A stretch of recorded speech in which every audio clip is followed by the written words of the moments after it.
This time, my Umi Kairyu-Shin Control deck takes on a Marincess deck.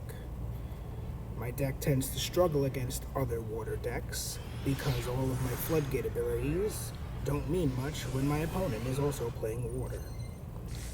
My opponent is going first, and they're going to start off with the Ice Jade Tremora so they can special summon a monster, and special summon another monster with the Sea Nettle so that they can go into a Link 2.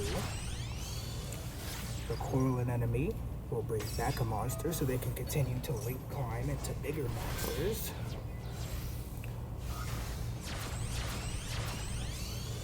Here we have the Marbled Rock.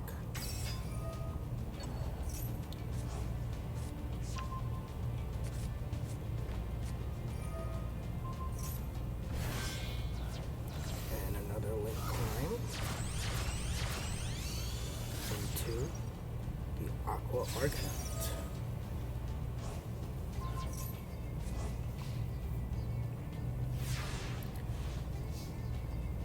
For my opening play, I tried to use the legendary Ocean Fish Sonar combo, but my Fish Sonar gets negated, so I decide to withhold summoning any monsters and simply play a trap card face down. I'm saving my monsters for later because I know this game is going to go for a while. They try to bounce back my trap, so I use it, sacrificing my legendary ocean to summon 2 monsters. Since I don't have Umi on board, and I don't have the jellyfish or the Kairyu-Shin, and of course, I couldn't use the Maiden of the Aqua to counter Umi because I know that Marincess runs their own field spell. I just brought out 2 monsters that have graveyard effects, completely hoping, well, not hoping, but expecting them to both, or at least one of them, to be in the graveyard at the end of the battle phase. However, my opponent's monster is the one that gets destroyed because they didn't read my Fortress Whale. Draw into my boss monster, which lets me bring out my Sea Stealth 2. And go in for some attacking action.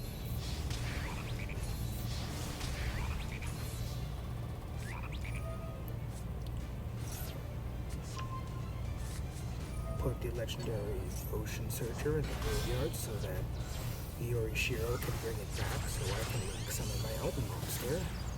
Mermail Abyssalacia. Another monster that has an effect when she gets sent to the graveyard.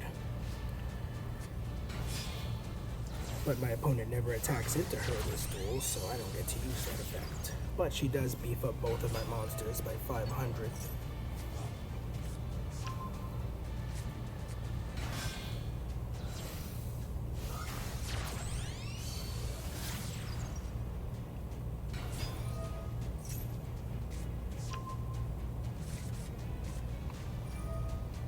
And there's the field spell.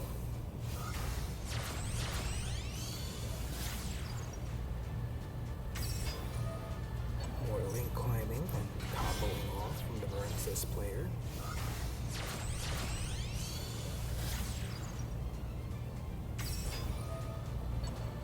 It always is quite entertaining to go up against another water duelist because when I win, I feel like I prove myself amongst my peers. They bring out the Bubble Reef.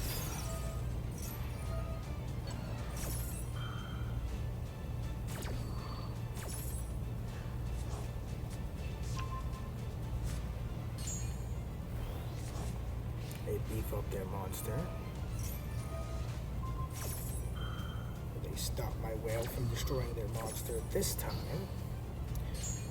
But I get back my Yorishiro.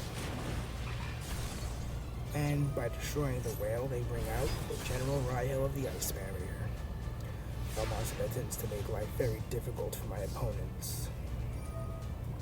Because every time they activate a monster effect on the field, they have to toss a card if they don't want it to get negated. Like that. Alright. I guess no search for me. Good thing I already had everything I needed. Use the mare to send the jellyfish. Get the jellyfish back.